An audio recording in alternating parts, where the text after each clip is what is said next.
Hello everyone, welcome to my YouTube channel. I hope you guys are doing well. So today we are solving the lead code hard problem that is trapping rainwater. तो सबसे पहले हम problem statement को समझ लेते हैं कि actual में प्रॉब्लम बहुत सिंपल है। कि प्रॉब्लम ये है कि जो भी हमको ये बार दिए गए हैं ना, उस बार के अंदर कितना वाटर ट्रैप है, कितने यूनिट ऑफ वाटर ट्रैप है, वो हमको फाइंड करना है। आप यूट्यूब पे जाओगे तो आपको बहुत सारे वीडियोस मिल जाएंगे, तो उन्होंने बहुत तरीके बताए हैं। इस प्रॉब्लम को सॉल्व करने के बहुत तरीके हैं। आप 20 मिनट 30 मिनट बहुत सारे ऐसे वीडियोस मिल जाएंगे, लेकिन हम इसको थोड़ा एफिशिएंट वे में करेंगे। ट्राई करेंगे कि जल्दी इस वीडियो को ख़त्म। ठीक। तो प्रॉब्लम स्टेटमेंट तो आपको समझ में आ ही गया होगा। इन्होंने बोल बोल रखा है कि ईच बार इज़ 1 यूनिट, और जो भी हमारा कितना वाटर यहाँ पे ट्रैप हुआ है उसको फाइंड करना है। तो इस प्रॉब्लम को सॉल्व करेंगे हम 2 पॉइंटर अप्रोच से। तो यहाँ पे हम लेफ्ट पॉइंटर ले लेंगे और राइट पॉइंटर ले लेंगे। अब आप बताओगे कि 2 पॉइंटर से कैसे होगा। ठीक है। तो मैं बताता हूँ कि 2 पॉइंटर से क्यों होगा। कि लेट्स सपोज कि मैं यहाँ पे हूँ, क्योंकि 2 पॉइंटर में एक मोमेंट पे हमको या तो लेफ्ट पॉइंटर मूव करना पड़ेगा या राइट पॉइंटर मूव करना पड़ेगा। कि लेट्स सपोज मैं यहाँ पे हूँ, तो यहाँ पे हूँ और यहाँ पे हूँ। तो अब हम क्या करेंगे कि लेफ्ट हैंड साइड से हम लेफ्ट मैक्स कैलकुलेट करते जाएंगे, और राइट हैंड साइड से हम राइट मैक्स कैलकुलेट करते जाएंगे। ठीक है। और अब हम क्या करेंगे, कंपेयर करेंगे कि लेफ्ट मैक्स और राइट मैक्स को, और जो भी छोटा पॉइंटर होगा उसको मूव कर देंगे। छोटे वाले को मूव करने का यही मतलब है, क्योंकि लेफ्ट को एल प्लस प्लस करेंगे। कि जैसे कि छोटे पॉइंटर को क्यों मूव करेंगे, आप बोलोगे कि बड़े पॉइंटर को क्यों नहीं मूव कर रहे। मैं एक डायग्राम बनाता हूँ। लेट्स सपोज कि ये ऐसा है।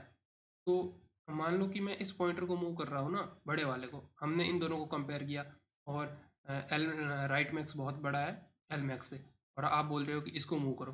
क्योंकि इसको मूव करने का कोई मतलब नहीं रहेगा, क्योंकि हमको पता है कि इधर की साइड फिर बड़ा सपोर्ट है कि नहीं है वाटर को ट्रैप करने के लिए। अगर यहाँ पे कोई बड़ा सपोर्ट है ही नहीं, तो आपको आंसर आता जाएगा और आपको पता भी नहीं चलेगा। लेकिन छोटे वाले को मूव करने का मतलब है कि इन दोनों को हमने कंपेयर कर दिया, इसको और इसको, और हमको पता चल गया कि इधर की साइड में कोई एक ऐसा बड़ा सा बार या टॉवर है जो इस वाटर को रोक देगा।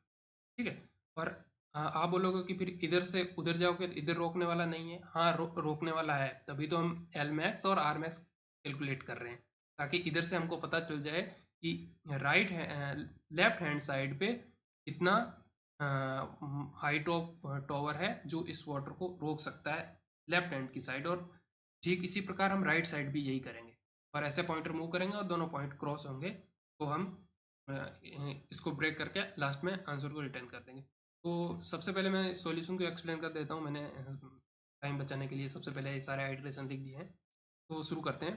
तो सबसे पहले क्या होगा कि हमने लेफ्ट को जीरो माना और राइट को जीरो मान दिया, इनिशियलाइज कर दिया, और लेफ्ट मैक्स और राइट मैक्स को इंट मिन से इनिशियलाइज कर दिया, और हमारे आंसर जो कितना टोटल यूनिट ऑफ वाटर कितना ट्रैप हुआ है उसको लिख दिया। ठीक है।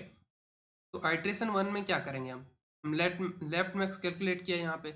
पहले क्या करेंगे कि लेफ्ट मैक्स कैलकुलेट किया, राइट मैक्स कैलकुलेट किया, फिर हमने इन दोनों को कंपेयर किया, फिर हमने आंसर में इनको ऐड किया, और फिर जैसे कि हम लेफ्ट या तो लेफ्ट वाला मूव करेंगे या कॉलन या राइट वाला मूव करेंगे। तो सबसे पहले हमने यहाँ पे कैलकुलेट कर दिया है। तो हमारा लेफ्ट मैक्स कितना आ गया, लेफ्ट मैक्स हमारा कितना है 0, और राइट मैक्स कितना है हमारा 1। ठीक है। तो 0 और 1 में छोटा कौन है, 0 वाला। तो अब हम इस पॉइंटर को मूव करेंगे, इस पॉइंटर को मूव करेंगे, और जब भी हम मूव करेंगे उसी टाइम पे हम कैलकुलेट करेंगे कि वो वाला जो भी हम हाइट वाला टावर है वो कितना वाटर कंज्यूम कर रहा है, कि मतलब कितना पानी रोक रहा है। तो पानी रोकने का कितना रोकेगा, कि height of left max minus height of this one, sorry left max minus height of this one, इस वाले की हाइट। ठीक इसी प्रकार। ठीक है। तो पहले वाले में हमने आ गया, आंसर हमारा 0 रह गया क्योंकि इसकी हाइट ही नहीं है। फिर हम यहाँ पे आ गए, यहाँ पे अब लेफ्ट मैक्स की वैल्यू हो गई है 1, और राइट मैक्स की भी वैल्यू हो गई है 1। तो अब वैल्यू इक्वल है, तो हम किसी भी पॉइंट को मूव कर सकते हैं, इसमें कोई दिक्कत नहीं है। ठीक है। तो राइट और लेफ्ट में वैल्यू 1 हो गई, आंसर हमारा फिर भी 0 ही रहेगा। अब हम इस पॉइंटर को मूव करके यहाँ पे आ जाएंगे। इस समय भी हमारी वैल्यू 1 है। ठीक है। और ये वैल्यू 1 क्या है, ये है लेफ्ट मैक्स की, लेफ्ट से हम कैलकुलेट करते आ रहे हैं। उसकी वैल्यू कितनी, इस टाइम पे हमारे लेफ्ट मैक्स की वैल्यू 1 है, राइट मैक्स की भी वैल्यू 1 है। तो इस समय हम कंपेयर करेंगे और इस पॉइंटर को ही मूव करेंगे, ठीक है, क्योंकि किसी भी पॉइंट को मूव कर सकते हैं। इस पॉइंट को मूव करते समय लेफ्ट मैक्स में से ये वाली वैल्यू हटा देंगे, तो ये वाली वैल्यू कितनी है, यहाँ से पता चल रहा है कि ये 0 है, ठीक है। तो 1 में से 0 गया तो 1, तो आंसर हमारा इसमें आ गया 1। और लेफ्ट को कैलकुलेट करके हम थर्ड इंडाइसिस पे आ गए, ठीक है। और राइट वाला अभी भी हमारा 11 पे।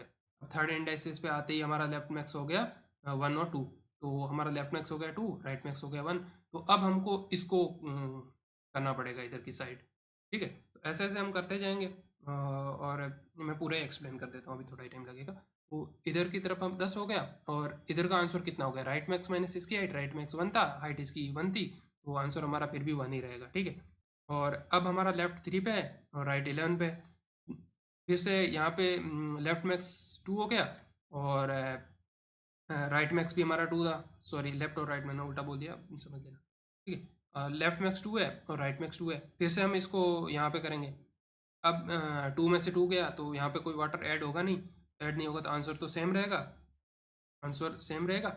और लेफ्ट हमारा आ गया फोर्थ इंडेक्सिस पे, और राइट हमारा आ गया 10th पे ही, 10th पे ही था, मतलब यहाँ से यहाँ पे, ठीक है। फिफ्थ आइट्रेशन में 6th आइट्रेशन पे आ गया, लेफ्ट और राइट की वैल्यू इक्वल है, मैक्स लेफ्ट मैक्स और राइट मैक्स की वैल्यू इक्वल है। तो अब हम क्या करेंगे, इस पॉइंटर को 4 से 5th पे मूव कर देंगे, ठीक है।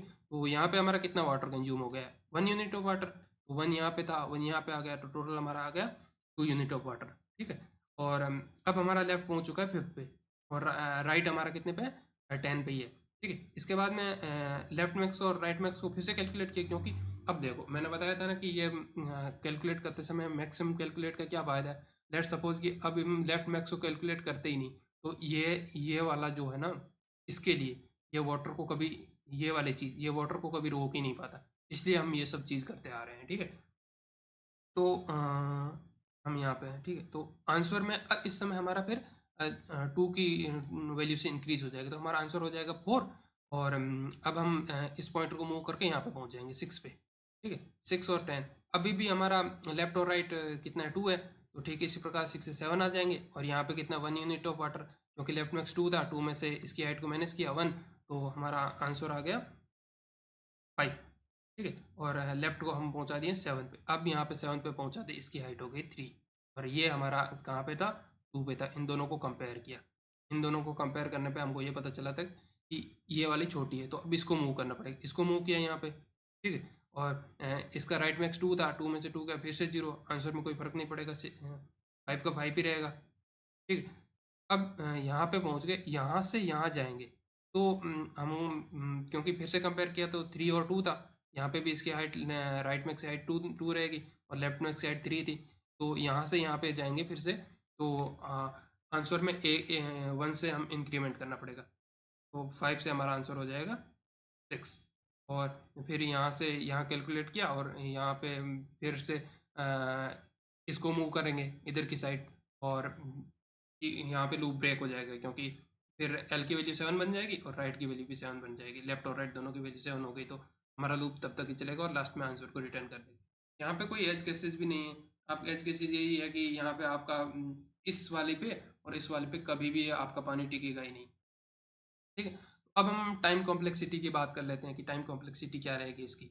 टाइम कॉम्प्लेक्सिटी, हमारी लेफ्ट और राइट पॉइंटर मूव कर रहे हैं, तो वर्स्ट कंडीशन में क्या होगा, इसे ये वाली कंडीशन होगी जो मैंने अभी बनाई थी कि कुछ ऐसा बन रहा है, तो इस वाली कंडीशन में क्या होगा कि यहाँ से सबको मूव करते करते जो भी बिग ऑफ एन रहेगी, मूव करते करते फर्स्ट एंड से शुरू कर रहे हैं, लास्ट एंड तक जा रहे हैं, और स्पेस हमने कोई एक्स्ट्रा स्पेस यूज ही नहीं किया, लेफ्ट और राइट को एक साथ ही कंप्यूट करते जा रहे हैं और लिखते जा रहे हैं। और बहुत सिंपल प्रॉब्लम है, ऐसा कुछ नहीं है कि ये बहुत बड़ी प्रॉब्लम है। तो टाइम कॉम्प्लेक्सिटी भी समझ में आ गया, क्यों मूव कर रहे हैं, ये भी मैंने समझा दिया कि छोटे वाले को क्यों मूव कर रहे हैं। छोटे वाले को मूव इसलिए कर रहे हैं क्योंकि इसको पीछे की साइड से हमको सपोर्ट चाहिए, क्योंकि हमको पता है कि आगे की साइड से सपोर्ट है। और पानी कब फ्लो होगा, पानी तभी फ्लो होगा कि लेफ्ट और राइट में जो सबसे छोटा होगा, अब छोटा होगा वही पानी फ्लो करेगा। जैसे कि मान लो कि अब हमारा यहाँ पे तो बहुत बड़ा है, लगा हुआ है, देख लो 7 नंबर पे, बट यहाँ पे कुछ है ही नहीं, तो अब इस पॉइंट को ऐसे मूव करने का कोई फायदा नहीं है ना, इसको मूव करो ना, इसको मूव करोगे तो आपको पता ही नहीं चलेगा कि क्या होने वाला है आगे, इसलिए हम छोटे पॉइंटर को मूव कर रहे हैं। बहुत सिंपल प्रॉब्लम है, इंटरव्यू में पूछी जाती है, ध्यान रखना और एक बार खुद से कोड को करना, समझ में आए तो। और जिसने भी अभी तक चैनल को सब्सक्राइब नहीं किया है वो चैनल को सब्सक्राइब कर लेना, और जिसने भी वीडियो को लाइक नहीं किया वो लाइक कर लेना, क्योंकि आपके लिए मायने नहीं रखता है लेकिन मेरे लिए बहुत मायने रखता है।